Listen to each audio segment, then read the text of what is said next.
Meals chapati రోటీ కాకుండా సంతృప్తిగా rice కూడా తినవచ్చు.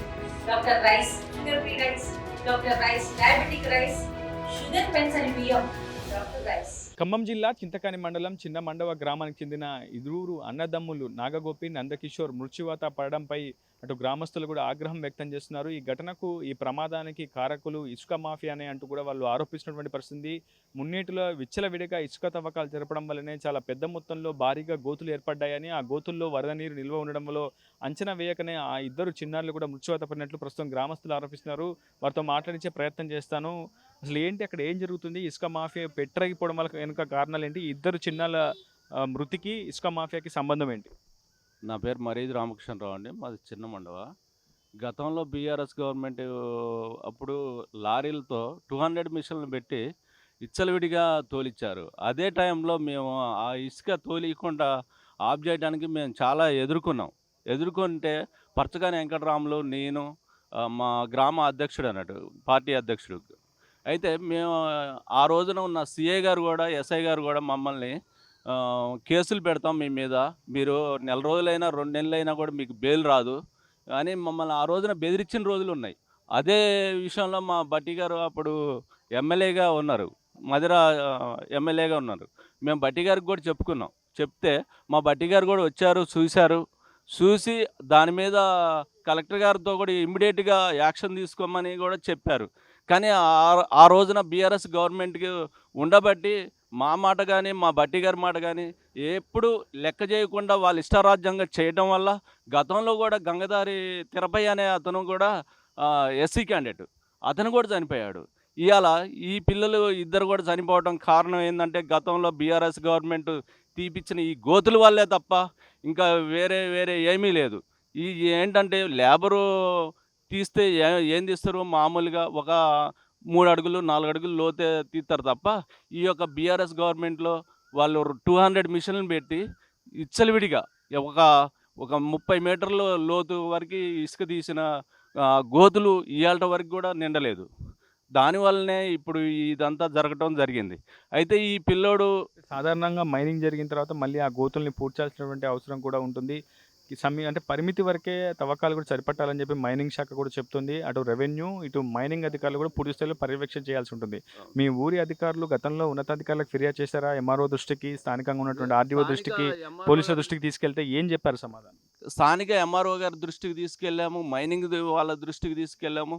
మేము మా మైనింగ్ వరంగల్ కూడా వెళ్తే ఆ రోజున ఈ లింగాల కమలరాజు, ఇలా మన నామనాశ్వరరావు గారు, వీళ్ళందరినీ అండలు చూసుకొని ఆడ విచ్చలవిడిగా ఇసుక తీసి ఇవాళ చిన్న మండవకి ఈ పరిస్థితి వచ్చింది అంటే ఇవాళ ఏట్లోకి ఒక ఆడవాళ్ళు కూడా బట్టలు ఉతుక్కొని ఏట్లోకి జాడించుకొని వద్దామన్నా లేని పరిస్థితి అయిపోయింది.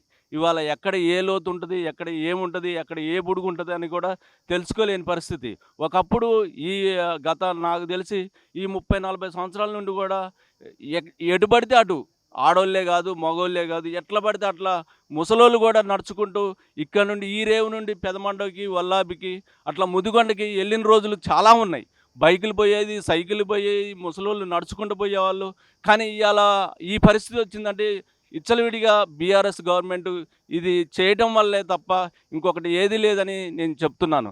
గత ప్రభుత్వం జరిగినటువంటి అవకతవకలపై ప్రస్తుతం ప్రభుత్వం ఏర్పడిన తర్వాత దృష్టికి తీసుకెళ్లారా?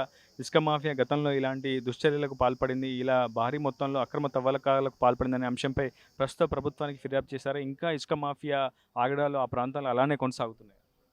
నా పేరు వెంకటరావు అండి. చిన్నమండవ గ్రామ కాంగ్రెస్ పార్టీ అధ్యక్షుడిని. గత 10 సంవత్సరాలు కూడా బీఆర్ఎస్ పార్టీ ఈ ఉసుక మాఫియా ఊళ్ళో కొంతమంది నాయకులు, మంత్రి గారు వీళ్ళందరూ సపోర్ట్తోనే ఆ ఉసుక పెద్ద కుక్కలను తీసుకొచ్చి పెద్ద తీయాల్సిన కంటే ఎక్కువ మొత్తంగా లోతు తీసి గుంటలు పడే కారణం వాళ్ళ వల్లనే. సరే, ఇంతకుముందు అన్నట్టు లోతు పర్మిషన్ ఇచ్చినా కానీ వాళ్ళు చెప్పిన లిమిట్ కంటే ఎక్కువ మించి తీశారు వీళ్ళు. అన్ని లంచాలు పెట్టి ఊళ్ళో కొంతమంది నాయకులు డబ్బులు. మీ స్థానిక ఎమ్మెల్యే బట్టి విక్రమార్క గారు అక్కడ ప్రాతినిధ్యం వహిస్తున్నారు. అధికారంలో ఉంది. గతంలో 10 ఏళ్ల క్రితం, అంటే 7.5 క్రితం బీఆర్ఎస్ అయినప్పటికీ అక్కడ స్థానికంగా ప్రాతినిధ్యం వహిస్తున్న శాసనసభ్యులు బట్టి విక్రమార్క దృష్టికి తీసుకెళ్లారు. బట్టి గారు తీసుకెళ్ళినాం, బట్టి గారు చెప్పినాం. మైనింగ్ ఆఫీస్కి పోయినాం, వరంగల్ వెళ్ళిపోయాం. ఆ లారీలు కూడా ఆపినాం, టిప్పర్లు కూడా ఆపి మా కాడ ఇటు ఉసుక తీయొద్దు, ఇంత లోతు పెడుతున్నారు మా కాడ తీయొద్దని చెప్పి కూడా ఆపినాం.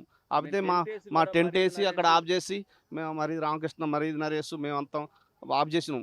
ఆఫ్ చేస్తే ఎస్ఐ గారు సిఐ గారు పిలిచి మిమ్మల్ని పీడియాట్ కేసు పెడతాం, మీరు జైల్లో ఉంటే మీరు 2 నెలలు 3 నెలలు 6 నెలలు కూడా బయటికి రారు, మీరు వాళ్ళకి పర్మిషన్ ఇచ్చారు, గవర్నమెంట్ ఇచ్చింది అని చెప్పి మమ్మల్ని బెదిరించారు. బెదిరించినప్పటికి కూడా మేము వెనక్కి తగ్గకుండా వరంగల్కి కూడా వెళ్ళాం. స్టేట్ సెక్రటరీ దగ్గరికి వెళ్ళి ఆడ కూడా పర్మిషన్ లేదు సార్, మరి ఇంత తీస్తున్నారంటే అంత తీయటానికి లేదు, నేను చెప్తా, నేను మాట్లాడతా, కలెక్టర్ గారితో మాట్లాడతా అని చెప్పి సెక్రటరీ గారు చెప్పారు. ఆ తర్వాత ఇక మేము జరగదు, వాళ్ళకి ఇన్ని క్యూసిక్ మీటర్లు ఎంత ఇచ్చారు పర్మిషన్ అని చెప్పి అడిగాము. వాళ్ళకి 18 క్యూసిక్ మీటర్లే ఉంది ఇంకా అన్నారు. అయినా కానీ 18 క్యూబిక్ మీటర్ల కంటే ఇంకా ఎక్కువ దోలారు వాళ్ళు. అన్ని లంచాలు పెట్టుకుంటా అన్ని చేసుకుంటా బీఆర్ఎస్ ప్రభుత్వంలో చేశారు. ఎమ్మెల్యే గారు కూడా వచ్చారు, చెప్పినాం, తెలియజేసినాం సార్కి. చిన్న మండపకి వస్తే లోపలికి ర్యాంపులోకి వస్తే మొత్తం ఉరికి పారిపోయారు సార్ వస్తున్నానని. ఎవరు అడగటానికి ఎవరు లేకపోతే అప్పుడు సార్ కలెక్టర్ గారికి ఇన్ఫర్మేషన్ అందరికి చెప్పి తెలియజేసిండు సారు. గట్టిగానే అడిగిండు.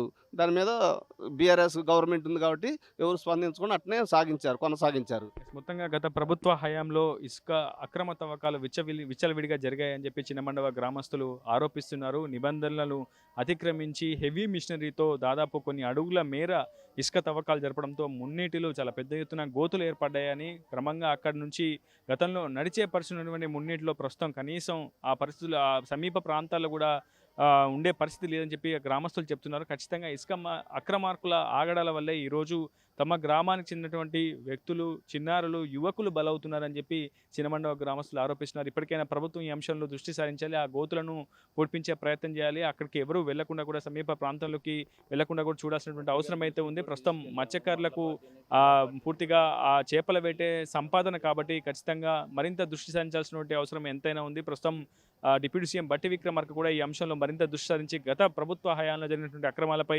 నిగ్గుదేల్చాల్సినటువంటి అవసరం ఉంది. సంబంధిత ఇసుక మాఫియా పెట్టరేగిపోయినటువంటి సదరు వ్యక్తులపై ఖచ్చితంగా క్రిమినల్ కేసులు నమోదు చేయాల్సినటువంటి అవసరం ఎంతైనా ఉందని చెప్పి గ్రామస్తులు డిమాండ్ చేస్తున్నారు. దీని నుంచి నాయకులతో ఇప్పుడు హృదయ ఆర్టీవీ ఖమ్మం నుంచి. తెలుగులో న్యూస్ కి ఫాస్టెస్ట్ యాప్ ఇప్పుడు టోటల్లీ న్యూ అవతార్లో జస్ట్ 5 seconds లో కంప్లీట్ న్యూస్. సోషల్ మీడియాలో ట్రెండ్స్ కి one stop solution. Live TV app voice search option తో ఇప్పుడే డౌన్లోడ్ చేయండి లేదా అప్డేట్ అయిపోండి. యాప్ లింక్ డిస్క్రిప్షన్ లో ఉంది.